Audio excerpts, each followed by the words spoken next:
এখন আপনারা কিভাবে আপনাদের ফোনের এই অপশনটা চালু করে রাখবেন এবং ভিডিওর শেষে এটা দেখায় দিব। এর পরের মুহূর্তে সেই ওয়াইফাই এর নামটা মনে আসলো, যেটা ছিল হচ্ছে শান্ত আরসিএন। অ্যান্ড আমরা তাড়াতাড়ি যে সেই লোকেশনের ওয়াইফাই এর প্রক্সিমিটিতে খুঁজতেছিলাম যে কোথায় শান্ত আরসিএনটা খুঁজে পাওয়া যায়। এবং আমরা কিছুক্ষণ খোঁজার পর মোটামুটি একটা ঘরের পিছনে গেলেই আমরা হচ্ছে দেখতে পেলাম যে এইখানে শান্ত আরসিএন সবচেয়ে ভালো প্রক্সিমিটিতে ওয়াইফাই রেঞ্জে আছে। এবং ঘর পিন পয়েন্ট করার পর পুলিশের মাধ্যমে আমরা ঘরের মধ্যে গেলাম এবং ঘরে যাওয়ার পরপরই আমরা যে জিনিসটা দেখলাম যে ফোন চোরের বুকের উপর নিয়ে সে ঘুমায় আছে। এবং পুলিশ তাদের আদর যত্ন করার পর তাদেরও তো ঘুম ভাঙছিল না, কোনো নেশাগ্রস্ত বা কোনো একটা কিছু করে তারা ঘুমায় আসছিল। পুলিশের হাতে হস্তান্তর করার পর আমরা থানায় চলে আসলাম। থানায় আসার পর তো আসল ঘটনা বাকি আছে, সবচেয়ে বিপজ্জনক ঘটনা। এই ফোনটা, আমার ফোনটা একা চুরি হয় নাই। সেই রাত্রে ফোন চুরি হয়েছিল টোটাল তিনটা ভিন্ন ভিন্ন জায়গা থেকে 3 রকমের ফোন তারা চুরি করছে। এন্ড এর মধ্যে একজন ছিল তাদের মুয়াজ্জিনের জামাই। এই মুহূর্তে টের পাইছিল, হাত দিয়ে ধরার ট্রাই করছে। চোর ঠিকই ফোনটা ঝ্যাংটা দিয়ে নিয়ে চলে গেছে তার কাছ থেকে। পরে আরো দেখা গেল যে টোটাল 3টা ফোন, একটা ক্যালকুলেটর এবং অন্যান্য বাসায় আরো চুরির ঘটনা এই এলাকাতেই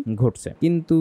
কিন্তু বিশাল কিন্তু একটা আছে। আমাদের ফোন পাওয়ার পরপরই যে আমাদের কাছে ফোন হস্তান্তর করবে সেইটা কিন্তু করে নাই। এখানে একটা প্রসিডিউর আছে, পুলিশ প্রসিডিউর বলা হয়, যে এখানে তারা ধরছে, তাদের আলামত সহ ধরার কারণে পুলিশের যে প্রসিডিউর আছে সেই প্রসিডিউর ফলো করে দেন কিন্তু আমাদের হাতে ফোনটা হস্তান্তর করছে। তো সব মিলিয়ে যখন আমরা বিকালবেলা ফোনটা হাতে নিই, সেই মুহূর্তে আমাদেরকে আসলে জিজ্ঞেস করা হচ্ছে আমরা আসলে কোনো কেস দিতে চাচ্ছি কিনা এবং সেই ব্যাপারে ডিটেলস জানতে চাচ্ছি। এবং সেই মুহূর্তে তো আমাদের যাদের বিরুদ্ধে কমপ্লেন ছিল, সেই চোর বা যাদের কাছে হচ্ছে ফোনটা পাওয়া গেছে, তাদের দাবি হচ্ছে তারা ফোনটা কিনেছে, মানে কোনো চোরের কাছ থেকে কিনছে, তারা ফোনটা চুরি করেনি। এবং আপনাদের কাছে একটা টাইম স্প্যান আমি যেটা দেখাচ্ছিলাম, আমরা যখন ফোন হারাইছি সেটা হচ্ছে এক্স্যাক্টলি 3:40 থেকে 4টার ভিতরে, এবং 4টা থেকে 6টা এই 2 ঘন্টার মধ্যে এই চোররা ফোন বিক্রি করছে, টাকাটা লেনদেন করছেন এবং ফোনের সবকিছু সিম সবকিছু ফেলে দিয়ে ইনস্ট্যান্টলি এই ভোর রাত্রে তারা সবকিছু করছে। এটা হচ্ছে একটা, মানে আমার কাছে মনে হচ্ছে অবাস্তব।